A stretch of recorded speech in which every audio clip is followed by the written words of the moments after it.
केंद्रीय मंत्री अनुप्रिया पटेल पटना पहुंची हैं। उन्होंने कहा कि पटना एयरपोर्ट पर उतरते ही काफी खुश हुई कि बिहार बदल रहा है। बिहार में कई ओवरब्रिज बने, कई पुल पुलिया बने। ऐसे में बिहार बदलता हुआ देख मुझे खुशी हो रही है। नीतीश कुमार ने और प्रधानमंत्री नरेंद्र मोदी ने जो काम किए हैं वो बिहार अब दिख रहा है। वहीं तेजस्वी यादव पर भी निशाना भी साधा। उन्होंने क्या कुछ कहा है उस बयान के जरिए हम छोड़े जाते हैं। भाजपा से केंद्रीय मंत्री अनुप्रिया पटेल पहुंची थी, जिसको लेकर चुनाव प्रचार करने वो निकल पड़ी है। क्या कुछ करें उनका बयान हम सीधे तौर पर आपको सुना। सब नारी शक्ति को लुभाने में लगे, लेकिन हमने अभी मुझे जानकारी मिली कि हमारी प्रत्याशी है एनडीए की बहन श्रेयसी सिंह, जमुई की विधायक ही नहीं है बल्कि एक बहुत बड़ी स्पोर्ट्स स्टार, भारत की गौरवशाली नेशनल शूटर है। कॉमनवेल्थ गेम 2018 में स्वर्ण पदक लेकर आई है। युवाओं के लिए, महिलाओं के लिए एक रोल मॉडल, और दोबारा चुनाव के मैदान में है। और उनका जो चुनाव कार्यालय, ये जो महिलाओं को 30,000 रुपए देने का दावा कर रहे हैं, महिलाओं को लुभाना चाह रहे हैं, नारी सम्मान में बड़े बड़े भाषण दे रहे हैं। जरा इनका दोहरा चरित्र देखिए कि एक महिला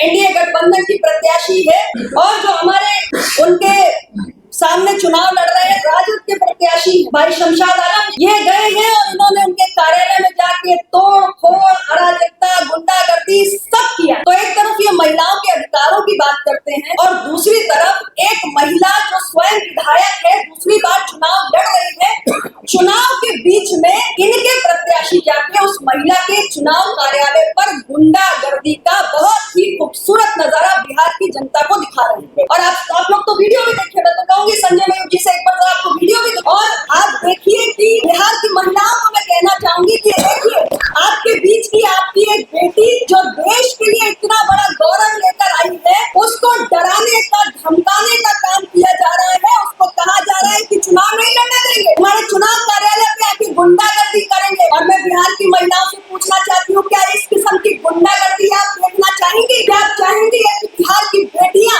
इस तरीके का गुंडा राज और जंगल राज देखने के लिए मजबूर हो जाए? याद करिए 1990 से 2005 का वो समय जब हमारी बिहार की बेटियां, बिहार की महिलाएं अपने घरों में कैद हुआ करती। लेकिन 20 साल हमारी महिलाओं के विकास के लिए एक नया युग रहा, एक नया अध्याय रहा। महिलाएं घरों में कैद नहीं हुई है, महिलाओं को नौकरी में आरक्षण मिला और बेटियों को साइकिल मिली। जो शराबबंदी का निर्णय इस राज्य में हुआ, उसने हमारी महिलाएं जो घरेलू हिंसा का शिकार होती, उन महिलाओं को आज स्वाभिमान से जीने का एक मौका मिला। और हमारी सरकार ने एक और बेहतरीन शानदार काम किया है जो नारी के प्रति हमारी सोच को दर्शाता है कि हमारे बिहार की बेटी, बिहार की नारी शक्ति अपने पैरों पर खड़ी हो, स्वावलंबी हो। इसके लिए 10,000 रुपए उनके खाते में ट्रांसफर किया गया है एज सीड मनी। और जो भी हमारी महिला अपना कोई कारोबार करना चाहिए, कोई छोटा मोटा उद्योग लगाना चाहती है, उसके लिए 2 लाख रुपए की प्रावधान हमारी सरकार ने है। तो हम चाहते हैं कि हमारे बिहार के राज्य में हमारी जो देश की नारी शक्ति है, आधी आबादी है, मैं स्वयं एक महिला और मैं सभी बहनों से यही अपील करूंगी कि इस किस्म की मानसिकता कि एक महिला प्रत्याशी को हम चुनाव के समय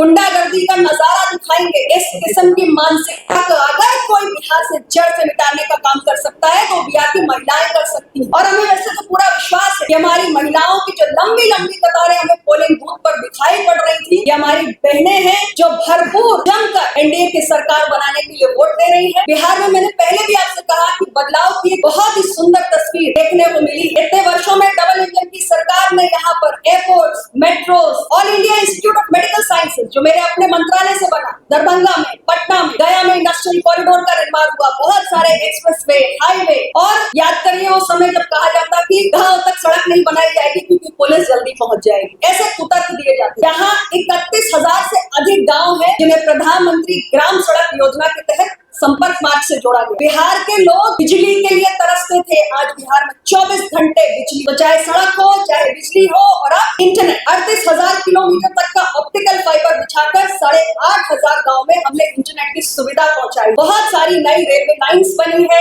वंदे भारत, अमृत भारत जैसी नए हमारे जो ट्रेन है कनेक्टिविटी की दृष्टि से बिहार की जनता को मिली है। बहुत सारे रेलवे स्टेशन का उच्चीकरण हुआ है। तो एक नए युग में बिहार पहुंचा है। हम बिहार के इस विस्तार को लगातार और तेज रफ्तार देना चाहते हैं और इसीलिए युवाओं के लिए भी हमारे जो एनडीए गठबंधन है उसने अपने संकल्प पत्र में 1 करोड़ रोजगार सृजन की घोषणा की है, जिसमें स्वरोजगार, सरकारी सरकारी नौकरी, प्राइवेट नौकरी, सब कुछ शामिल है। और बिहार के युवाओं को मैं खास तौर से कहना चाहती हूँ कि आपको किसी भी प्रकार के भ्रम में आने की आवश्यकता नहीं। आपसे बहुत सारे लुभावने वादे किए जा रहे हैं आपको भ्रमित करने के लिए कि 2.5 करोड़ परिवारों में सरकारी नौकरी दे दी जाएगी, जो कि संभव ही नहीं।